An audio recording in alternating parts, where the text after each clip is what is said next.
प्रिय विद्यार्थियों, आज हम बात करेंगे अध्याय 3 इलेक्ट्रोकेमिस्ट्री यानी वैद्युत रसायन। तो सबसे पहली बात तो यह है कि वैद्युत रसायन क्या है। वैद्युत रसायन रसायन विज्ञान की एक शाखा है जिसके अंतर्गत स्वतः प्रवर्तित रासायनिक अभिक्रियाओं से विद्युत ऊर्जा का उत्पादन किया जाता है और विद्युत ऊर्जा के व्यय से स्वतः प्रवर्तित रासायनिक अभिक्रियाएं संपन्न कराई जाती है। कहने का मतलब यह है कि आप इसको यूं भी कह सकते हैं कि विज्ञान की वह शाखा जिसके अंतर्गत विद्युत ऊर्जा से रासायनिक ऊर्जा एवं रासायनिक ऊर्जा से विद्युत ऊर्जा बनाई जाती है, प्राप्त की जाती है, वैद्युत रसायन कहलाती है। तो बेटा रसायन विज्ञान की इस शाखा में होने वाले प्रक्रम जो वैद्युत रासायनिक प्रक्रम होते हैं वो उच्च ऊर्जा वाले एवं कम प्रदूषण युक्त होते हैं। तो एक बार फिर सुनाएंगे कि वैद्युत रसायन विज्ञान की एक ऐसी शाखा है जिसमें विद्युत ऊर्जा से रासायनिक ऊर्जा या रासायनिक ऊर्जा से विद्युत ऊर्जा प्राप्त की जाती है। तो देखो ये तो वैद्युत रसायन। अब इसमें सबसे पहले हम बात करेंगे चालक एवं चालकों के प्रकार की। तो जैसे देखो हम अध्याय 1 में पढ़ चुके हैं कि कुछ पदार्थ विद्युत धारा का प्रवाह करते हैं, जैसे समस्त धातुएं, ग्रेफाइट है आदि, इन्हें हम चालक कहते हैं। जबकि कुछ पदार्थ विद्युत धारा का प्रवाह नहीं करते, जैसे रबर, प्लास्टिक, सूखी लकड़ी है आदि, इन्हें हम क्या कहते हैं? कुचालक कहते हैं। तो हम बात कर रहे हैं यहां पर चालकों की। तो दोस्तों सबसे पहली बात, ऐसे पदार्थ जो विद्युत धारा का प्रवाह करते हैं चालक कहलाते हैं, सुचालक कहलाते हैं।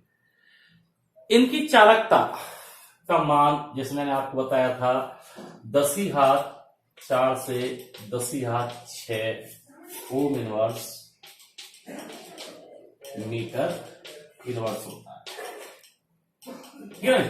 तो ये तो ही चालक की बात। अब बात आती है चालकों के प्रकार की।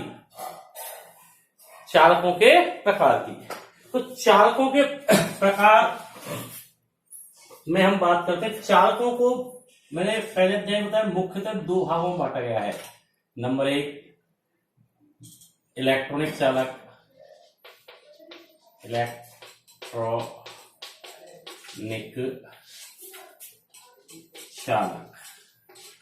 और नंबर 2 पर आते हैं हमारे आयनिक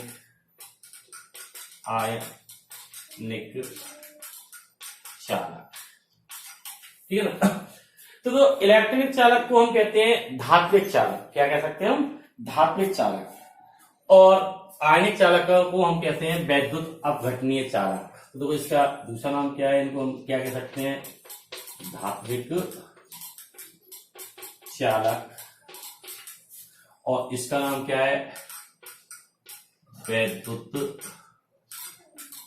अपघटनीय चालक। वैद्युत अपघटनीय चालक।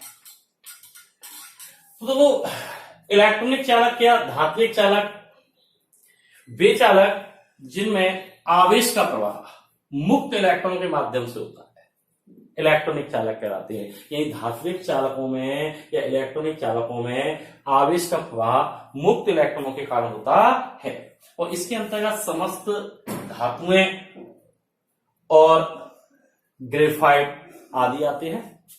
जैसे आपको बताया गया है कि धातुओं में इलेक्ट्रॉन किसी विशेष आकर्षण बल से बंधे नहीं होते हैं, वह मुक्त विचरण करने के लिए मुक्त रहते हैं। तो ये एक स्थान से दूसरे स्थान पर जालक में मुक्त रूप से विचरण करते रहते हैं। इन चालकों में इलेक्ट्रॉन एक सिरे से प्रवेश करता है और दूसरे सिरे से बाहर निकल जाता है। दूसरी बात, इन चालकों में धारा के प्रवाह के समय कोई भी रासायनिक परिवर्तन नहीं होता है, एक पदार्थ का वैद्युत अपघटन नहीं होता है। तीसरी बात, ताप बढ़ाने के साथ साथ इलेक्ट्रॉनिक चालकों की चालकता, जो चालकत्व है वो घटता है, क्योंकि ताप बढ़ाने से परमाणुक कंपनों की संख्या बढ़ जाती है। किसकी? परमाणुक कंपनों की संख्या बढ़ जाती है, जिससे प्रतिरोध बढ़ता है और इलेक्ट्रॉन के प्रवाह में बाधा उत्पन्न होती है, जिसके कारण चालकता घटती है। और चौथी और अंतिम बात क्या है? इलेक्ट्रॉनिक चालकों में पदार्थ का प्रवाह नहीं होता है। क्या बेटा? पदार्थ का प्रवाह नहीं होता। देखो ये तो इलेक्ट्रॉनिक चालकों की बात थी। अब हम बात करते हैं आयनिक चालक या वैद्युत अपघटनी चालक। तो ऐसे पदार्थ जो संगलित अवस्था, एक पीली अवस्था या विलीन अवस्था में विद्युत धारा का प्रवाह करते हैं, विद्युत अपघटनी चालकों की श्रेणी में आते हैं या आयनिक चालक कहलाते हैं। इन चालकों में आवेश का प्रवाह मुक्त आयनों के कारण होता है। किसके कारण? मुक्त आयनों के कारण। यानी इनमें जो आवेश का प्रवाह हो रहा है मुक्त आयनों के कारण होता है। जैसे हम बात करें NaCl, कैसा? ठोस। तो ठोस अवस्था में ये कुचालक होता है। कैसा होता है? कुचालक होता है, क्योंकि इसके जो विपरीत आवेशित कण यानी Na+ और Cl- है वो प्रबल आयनिक बल द्वारा, प्रबल वैद्युत आकर्षण बल द्वारा जुड़े होते हैं और विचरण के लिए मुक्त नहीं होते। लेकिन जब इसको संगलित कर दिया जाता है, पिघला दिया जाता है या जल में घोल दिया जाता है, तो इन Na+ और Cl- के मध्य लगने वाला आयनिक बंध क्षीण हो जाता है। क्या हो जाता है? क्षीण हो जाता है।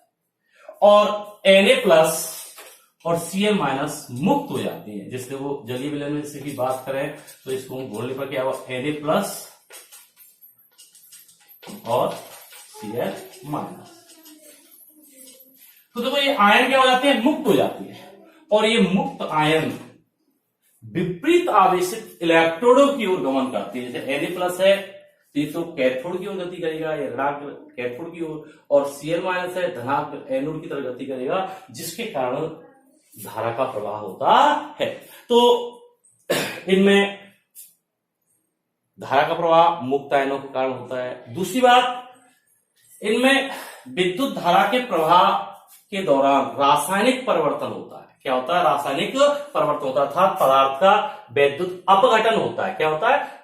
अपघटन होता है, आयनन होता है। जैसे यहां पर मैंने दिखा रखा है कि Na+ और Cl- टूट जाता है। तीसरी बात, ताप बढ़ाने पर इन चालकों की चालकता में वृद्धि होती है। इनका चालकत्व क्या होता है? बढ़ता है। इनके चालकत्व में क्या होती है? वृद्धि होती है, क्योंकि ताप बढ़ाने पर इनके आयनन में क्या हो जाती है? वृद्धि हो जाती है, जिससे एकांक आयतन में मुक्त आयनों की संख्या बढ़ जाती है।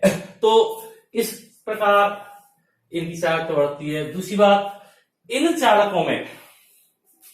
चालकों में पदार्थ का प्रवाह भी होता है। जैसे मैंने बताया था कि NaCl का जब आयन हो जाता है तो Na+ ऋणात्मक यानी कैथोड की ओर, Cl- धनात्मक यानी एनोड की ओर गति करता है। तो इस तरह से तो बड़े दो प्रकार के चालक हैं। तो इनके उदाहरणों की बात करें, उदाहरण में बात करते हैं हम, तो इनके उदाहरणों में बात करते हैं लवण, अम्ल, क्षार के विलयन। लवण, अम्ल, क्षार के विलयन। और इसमें उदाहरण में बताए थे समस्त धातुएं, ग्रेफाइट है आदि। तो दूसरी बात। तीसरी बात देखो, अगली बात करें हम इलेक्ट्रॉनिक चालक के चालकत्व को प्रभावित करने वाले कारक। इनके चालकत्व को प्रभावित करने वाले कारक जो हैं, इनके चालकत्व को प्रभावित करने वाले कारक नंबर 1, सबसे पहली बात जिसमें बताई ताप। कि ताप बढ़ाने पर चालकत्व को प्रभावित करने वाले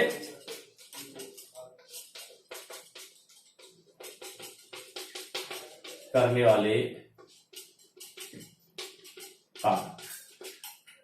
ठीक है, तो इसमें देखो ताप मैंने ये बताया था कि इनका चालकत्व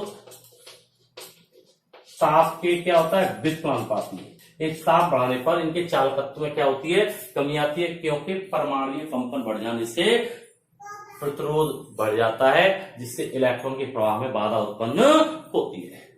दूसरी बात है धातु में प्रति परमाणु संयोजी इलेक्ट्रॉनों की संख्या। संयोजी इलेक्ट्रॉनों की संख्या जितनी ज्यादा होगी चालकता उतनी ही अधिक होगी। अगला कारक है, देखो दूसरा कारक क्या होता है, धातु में प्रति परमाणु संयोजी इलेक्ट्रॉनों की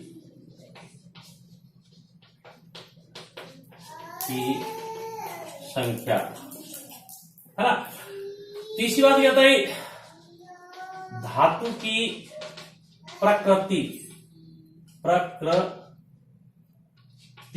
एवं संरचना। प्रकृति एवं संरचना।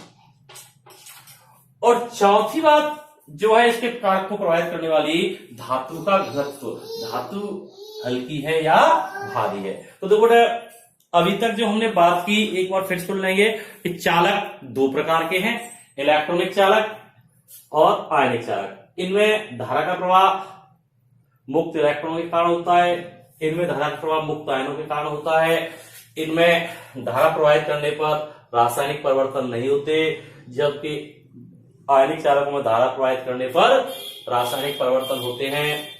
तीसरी बात कि जो ताप बढ़ाने पर इलेक्ट्रॉनिक चालकों की चालकता है, जो चालकत्व है वो घटता है, जबकि आयनिक चालकों का चालकत्व ताप बढ़ाने पर बढ़ता है। इलेक्ट्रॉनिक चालक में पदार्थ का प्रवाह नहीं होता है, जबकि आयनिक चालकों में पदार्थ का प्रवाह होता है। और इलेक्ट्रॉनिक चालक के चालकत्वों को निम्न कारक प्रभावित करते हैं। ताप के चालकत्व ताप के क्या है, व्युत्क्रमानुपाती होता है। दूसरा होता है धातु में प्रति परमाणु संयोजी इलेक्ट्रॉनों की संख्या। तीसरा है धातु की प्रकृति एवं संरचना। और चौथा है धातु का घनत्व। तो ये बात हुई जनरल बात कि चालक क्या है और चालक कितने प्रकार के होते हैं। अब हम बात करेंगे विद्युत अपघटनी चालकों की। देखो वैद्युत अपघट्य एवं उनके प्रकार। तो जैसे हम पढ़ चुके हैं कि ऑर्नियस के आयन सिद्धांत के अनुसार किसी भी पदार्थ, इसमें अम्ल, क्षार, लवण की विलीन अवस्था या संगलित अवस्था में विद्युत धारा का प्रवाह होता है। ऐसे पदार्थों को ही हम वैद्युत अपघट्य कहते हैं। यानी कहने का मतलब यह है, वे पदार्थ जो संगलित यानी पिघली हुई या विलीन अवस्था में विद्युत धारा का प्रवाह करते हैं, विद्युत धारा का प्रवाह करते हैं, वैद्युत अपघट्य कहलाते हैं। जैसे NaCl का जलीय विलयन, NaOH का जलीय विलयन, संगलित NaCl, संगलित KOH आदि। वैद्युत अपघट्य विलयन के अंदर अपने अवयवी आयनों में टूट जाते हैं। अर्थात वैद्युत अपघट्य पदार्थ जो होते हैं वो मुख्यतः आयनिक यौगिक या ध्रुवीय यौगिक होते हैं, जो कि विलयन में घोलने पर, एक विलयन बनाने पर या फिर संगलित करने पर अपने अवयवी आयनों में विभक्त हो जाते हैं। और ये आयन मुक्त रूप से विचरण करने के लिए स्वतंत्र होते हैं और धारा प्रवाहित करने पर यानी विपरीत आवेश इलेक्ट्रोड की ओर गमन करते हैं, जिसके कारण आवेश यानी विद्युत धारा का प्रवाह होता है। तो विद्युत अपघट्य की संपूर्ण मात्रा का वह अंश जो आयनों में टूटता है उसे हम आयनन की मात्रा या वियोजन की मात्रा कहते हैं। तथा सभी विद्युत अपघट्य दी गई तन्यता पर समान रूप से आयनित नहीं होते। ये जो दी गई तन्यता है उस पर सभी पदार्थ समान रूप से आयनित नहीं होते हैं। कुछ पदार्थ लगभग पूर्णतः यानी 100% आयनित हो जाते हैं, जबकि कुछ पदार्थ कम मात्रा में आयनित होते हैं। तो इसी आधार पर विद्युत अपघट्यों को दो भागों में बांटा गया है। नंबर 1 प्रबल विद्युत अपघट्य, प्रबल विद्युत अपघट्य, और नंबर 2 पे होते हैं दुर्बल विद्युत अपघट्य।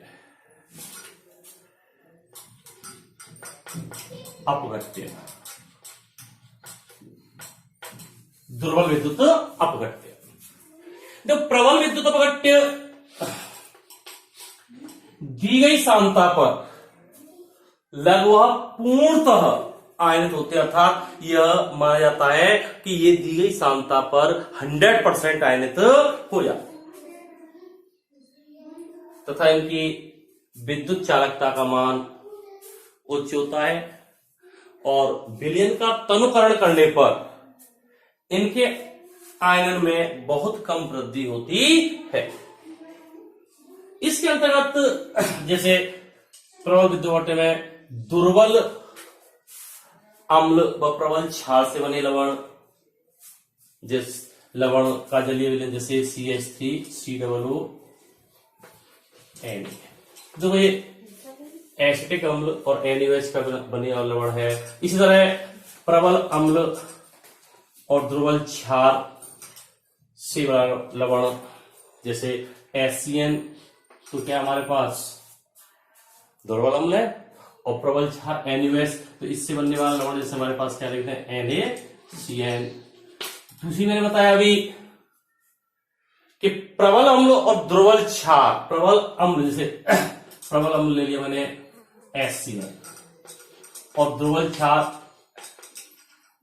NH4OH, तो इनसे बनने वाला लवण क्या हो जाएगा NH4Cl का जलीय विलयन आदि प्रबल विद्युत अपघट्यों की श्रेणी में आते हैं, जो कि दी गई तन्यता पर लगभग पूर्णतः आयनित होते हैं। तो दोबारा सुनाएंगे बेटा, वह विद्युत अपघट्य जो दी गई सांद्रता पर लगभग पूर्णतः आयनित माने जाते हैं, 100% वियोजित हो जाते हैं, पूर्णतः आयनित हो जाते हैं, उन्हें प्रबल विद्युत अपघट्य कहते हैं। और इस श्रेणी में प्रबल अम्ल व दुर्बल क्षार से बने लवण, दुर्बल अम्ल व प्रबल क्षार से बने लवण एवं प्रबल क्षार व दुर्बल अम्ल से बने लवण आते हैं। तथा ये विद्युत अपघट्य जो है इनके विलयन का तनुकरण करने पर आयनन बहुत कम होता है, आयनन में वृद्धि लगभग स्थिर रहती है ना। जब दुर्बल विद्युत अपघट्य ये दी गई सांद्रता पर पूर्णतः आयनित नहीं होते हैं, ये दी गई सांद्रता पर कम आयनित होते हैं और तनुकरण करने पर इनकी आयनन की मात्रा में वृद्धि होती है, इनका आयनन बढ़ता है, जिसके कारण इनकी चालकत्व में भी वृद्धि हो जाती है। इसके अंतर्गत दुर्बल अम्ल, दुर्बल क्षार एवं दुर्बल अम्ल व दुर्बल क्षार से बने लवण आते हैं। दुर्बल अम्ल जैसे देखिए आपने HCN, CH3COOH, दुर्बल क्षार NH4OH है ना, एवं इनसे बने हुए लवण जैसे CH3COO NH4, ये सभी दुर्बल विद्युत अपघट्यों की श्रेणी में आते हैं। और इनके लिए ही ओरेनिस ने आयन के बारे में बताया था कि जो हम आयन की मात्रा की परिभाषा देते हैं वो मुख्यतः इनके लिए ही दी जाती है। तो देखो एक बार फिर सुनेंगे। कि ऐसे पदार्थ जो संग्रहित अवस्था में या विलयन अवस्था में विद्युत धारा का चालन करते हैं विद्युत अपघट्य कहलाते हैं, और इनमें आवेश का प्रवाह मुक्त आयनों के कारण होता है। और विद्युत अपघट्य विलयन में जो आयनित होते हैं तो उनकी संपूर्ण मात्रा आयनित नहीं होती, संपूर्ण मात्रा का कुछ अंश ही आयनों में टूटता है, जिसे हम आयनन की मात्रा कहते हैं। तो दी गई सांद्रता पर विद्युत अपघट्यों के आयनन के आधार पर इन्हें दो भागों में बांटा जाता है। प्रबल विद्युत अपघट्य यह दी गई सांद्रता पर लगभग पूर्णतः आयनित होते हैं, और दुर्बल विद्युत अपघट्य ये दी गई सांद्रता पर बहुत कम आयनित होते हैं। प्रबल विद्युत अपघट्य के विलयन का तनुकरण करने पर आयन में वृद्धि बहुत कम होती है, यानी लगभग इस नियत रहती है, आयन नियत रहता है, जबकि दुर्बल विद्युत अपघट्यों के विलयन के तनुकरण करने पर इनके आयन में वृद्धि होती है, जिससे चालकत्व भी बढ़ता है। तो देखो ये विद्युत अपघट्य के बारे में बात है। अब हम यहां पर बात करेंगे वैद्युत अपघटनी चालकों के चालकत्व को प्रभावित करने वाले कारक। वैद्युत अपघटनी चालकों के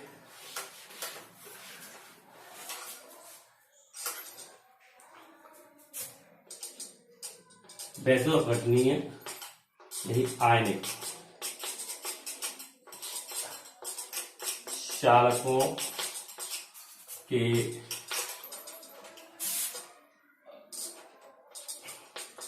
चालकत्व को प्रभावित करने वाले कारक। तो वैद्युत अपघटनी चालक जैसे हम बता चुके हैं, इसी वीडियो में मैंने बताया है कि वैद्युत अपघटनी चालक वे चालक होते हैं जिनमें आवेश का प्रवाह मुक्त आयनों के कारण होता है। इनका चालकत्व मुख्य रूप से निम्न कारकों पर निर्भर करता है। नंबर 1 सांद्रता। तो इनका जो चालकत्व है सांद्रता के व्युत्क्रमानुपाती होता है, यानी विलयन की सांद्रता अधिक होने पर चालकता कम होती है, और विलयन का तनुकरण करने पर सांद्रता में कमी आती है और आयन की मात्रा बढ़ती है, जिसके कारण चालकत्व में वृद्धि होती है। देखो जैसे आप जानते हो, चूंकि वैसे हम देखें, चूंकि सांद्रता बराबर क्या होता है 1/, चालकत्व समानुपाती तनुपात। तो देखिए कहने का मतलब क्या है, विलयन का तनुकरण करने के साथ साथ चालकत्व में वृद्धि होती है। ठीक है ना। तो देखो बेकार सांद्रता, विलयन की सांद्रता जितनी ज्यादा होती है उसका चालकत्व उतना ही कम होता है, और विलयन का तनुकरण करने पर आयन की मात्रा बढ़ने से एकांक आयतन में मुक्त आयनों की संख्या बढ़ जाती है, जिसके कारण चालकत्व बढ़ता है। अतः चालकत्वता के समानुपाती होता है। दूसरी बात ताप। दूसरा कारक है ताप का प्रभाव। इसका बेटा नंबर 2 ताप का प्रभाव। देखो ताप का प्रभाव, विद्युत अपघटनी की चालकत्व जो है, विद्युत अपघटनी चालकों का जो चालकत्व होता है ताप के समानुपाती होता है, यानी ताप बढ़ने के साथ साथ विद्युत अपघटनी चालकों का चालकत्व बढ़ता है, क्योंकि आयन की मात्रा में वृद्धि हो जाती है, जिससे एकांक आयतन में मुक्त आयनों की संख्या में वृद्धि होती है। तीसरा जो इसका कारक है अंतर आयनीय आकर्षण। अंतर आयनीय आकर्षण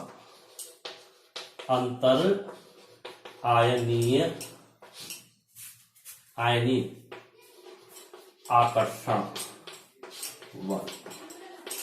अंतर आयनीय आकर्षण बल। तो बड़े अंतर आयनीय आकर्षण बल जहां अंतरायनी आकर्षण बल का तो समझे वैद्युत अपघट्य, मैंने अभी बताया था वैद्युत अपघट्य जो होते हैं वो मुख्यतः आयनिक यौगिक होते हैं जो कि विपरीत आवेश आयन धनायन व ऋणायनों से मिलकर बने होते हैं। और इन आयनों के मध्य धनायन व ऋणायन के मध्य लगने वाला वैद्युत आकर्षण बल अंतरायनी आकर्षण बल कहलाता है। तो अंतरायनी आकर्षण बल जितना प्रबल होता है, अंतरायनी आकर्षण बल जितना प्रबल होता है वैद्युत अपघट्य का विलयन में उतना ही कम आयनन होता है। अर्थात आप ये कह सकते हैं अगर अंतरायनी आकर्षण बल अधिक होता है तो आयन और विलायक अंतः क्रियाएं अपेक्षाकृत दुर्बल होती हैं, जिससे विद्युत अपघट्य का आयनन कठिनाई से होता है। अतः विलयन का जो चालकत्व है, विद्युत अपघटनीय चालक का जो चालकत्व है वो कम होता है। तो देखो चालकत्व क्या लिख सकते हैं यहां पर, चालकत्व व्युत्क्रमानुपाती 1/, अंतर आयनीय आकर्षण बल। देखो कहने का तो क्या है कि वैद्युत अपघट्य के आयनों के मध्य लगने वाला अंतर आयनीय आकर्षण बल जितना प्रबल होगा विलयन का या वैद्युत अपघट्य का चालकत्व उतना ही कम होगा, क्योंकि कि आयन और विलायक के मध्य होने वाली अंतः क्रियाएं प्रबल होंगी, जिससे विद्युत अपघट्य का आयनन नहीं हो पाएगा। तो इस कारण चालकत्व में क्या आएगी, कमी। अगला कारक है, देखो चौथा कारक है हमारे पास आयनों का विलायकीयन। आयनों का विलायकीयन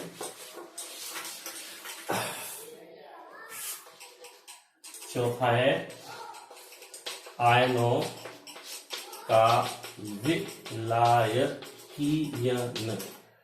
आयनों का विलायकीयन, आयनों का विलायकीयन। देखो बेटा पहले इसमें मैं आपको बताऊं, जैसे हमने अध्याय 4 में आयनिक यौगिकों की विलेयता के अंतर्गत पढ़ा है कि जब किसी भी हम विद्युत अपघट्य को विलायक में बोलते हैं, जिसे NaCl में इसमें बोल रहा हूं, तो जो विलायक के कण हैं आयनों के मध्य आ जाते हैं, जिससे इसका वियोजन होता है, जैसे Na+ और Cl- में टूट जाता है। और जो विलायक के अणु हैं वो इन आयनों को चारों ओर से घेर लेते हैं। जैसे इसमें तो इसमें कैसे होगा, H2O है, इसको H2O या आप इधर HOH, तो ये पॉजिटिव इसको खींचेगा, इसका OH नेगेटिव इसको खींचेगा, तो इसे चारों तरफ से घेर लेते हैं, जिससे यौगिक या विद्युत अपघट्य विलय हो जाता है। तो आयनों के चारों ओर इस प्रकार जो मुक्त विलायकीयन के फलस्वरूप जो आयन मुक्त होते हैं, तो आयनों के चारों ओर विलायक कणों की एक मोटी परत बन जाती है, जिससे आयन का आकार बढ़ जाता है और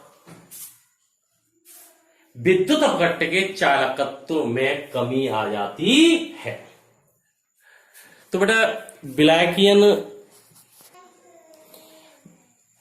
का मतलब आयनों के घुलने से है।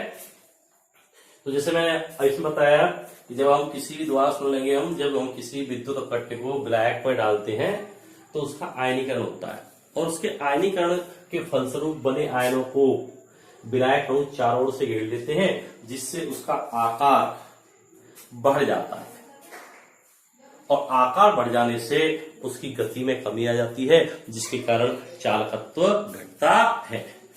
तो पांचवा कारक है इसका विलयन की विस्कोसिता। विलयन की विस्कोसिता, विलयन की विस्कोसिता या श्यानता। तो विलयन की विस्कोसिता या श्यानता,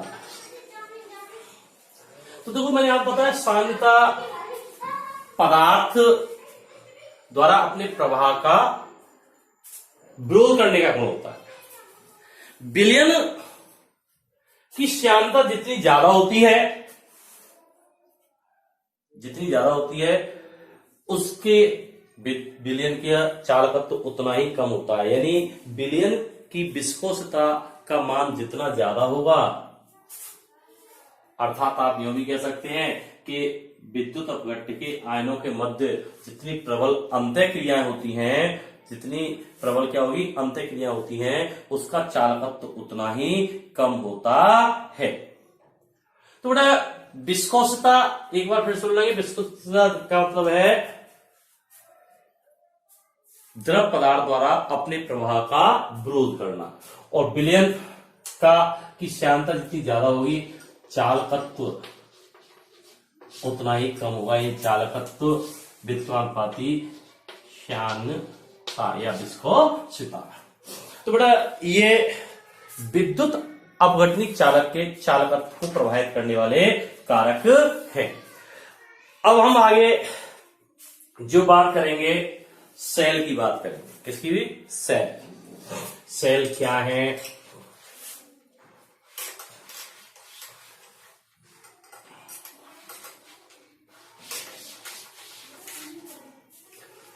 सेल या बैटरी जिसे आप कह रहे हैं, सेल वह युक्ति है जिसके द्वारा हम विद्युत ऊर्जा को रासायनिक ऊर्जा में या रासायनिक ऊर्जा को विद्युत ऊर्जा में बदलते हैं। ये सेल एक ऐसी युक्ति है जिसके द्वारा हम विद्युत ऊर्जा को रासायनिक ऊर्जा में और रासायनिक ऊर्जा को विद्युत ऊर्जा में बदलते हैं।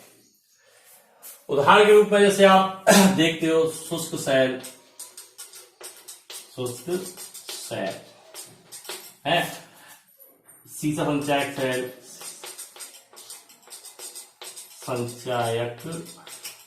सेल, बैटरी जिसे अपन कहते हैं इन्वर्टर वगैरह में चलती हैं, और मरकरी सेल,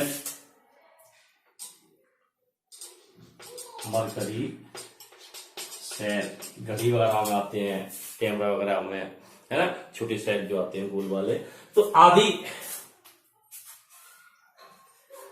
अब सेल जो होती है, जो कोई सा भी सेल हो,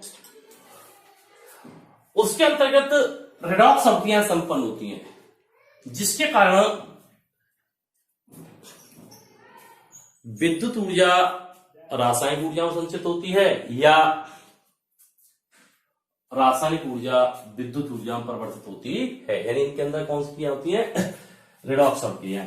सेल दो प्रकार के होते हैं। नंबर एक, विद्युत अपघटनीय सेल। विद्युत अपघटनीय सेल या इनको हम वोल्टामीटर भी कह देते हैं। क्या कह देते हैं? वोल्टामीटर।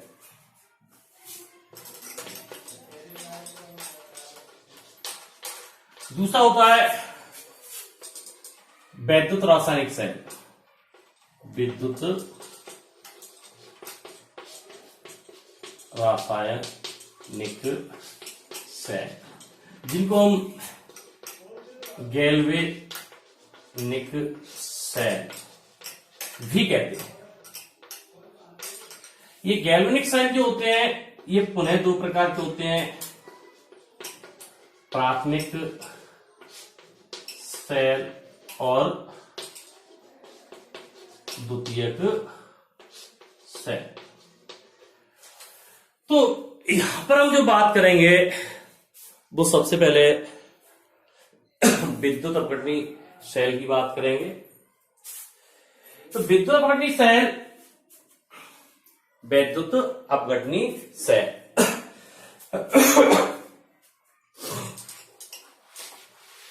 या वोल्टामीटर, तो वे सेल जो विद्युत ऊर्जा को रासायनिक ऊर्जा में परिवर्तित करते हैं।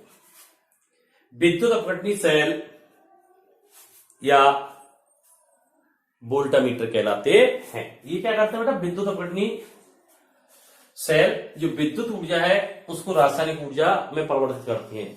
इन सेलों के अंतर्गत विद्युत अपघटन की अभिक्रिया पूर्ण होती हैं। जैसे मैं इसमें क्या होता है, देखो एक आयताकार पात्र होता है, इसलिए वही मैं आपके सामने एक विद्युत अपघटनी सेल बना रहा हूं। एक आयताकार पात्र है और इसमें मैंने HCl का जलीय विलयन मान लिया है। HCl का विलयन, तनु विलयन मान लिया, तनु HCl लिख दीजिए, चाहे आप इसको तनु HCl वोल्टामीटर। अब इसमें देखो दो धात्विक इलेक्ट्रोड लगे थे, अक्रिय धात्विक इलेक्ट्रोड। कैसे बेटा, अक्रिय धात्विक इलेक्ट्रोड है, जैसे ये दो अक्रिय धात्विक इलेक्ट्रोड हैं।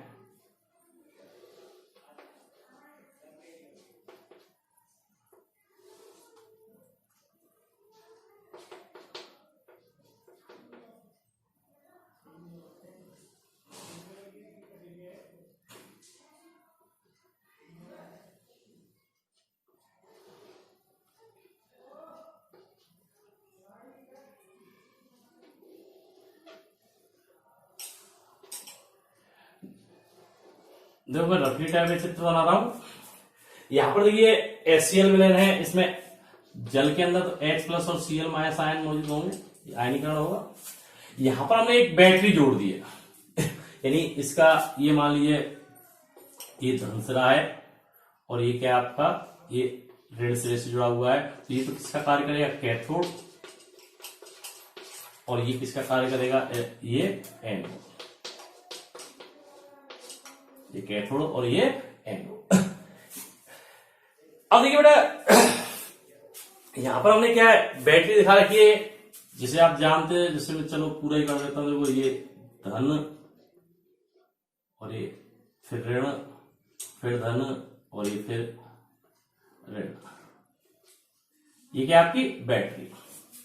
तो अब जैसे ही उसमें हम विद्युत धारा प्रवाहित करते हैं, विद्युत धारा प्रवाहित करते हैं, तो सेल के अंतर्गत वैद्युत अपघटनीय क्रियाएं होती हैं, जिससे कैथोड पर हाइड्रोजन गैस और एनोड पर क्लोरीन गैस मुक्त होती है ना। तो वैद्युत अपघटन समय होने वाली रिएक्शन क्या होंगी, जैसे कि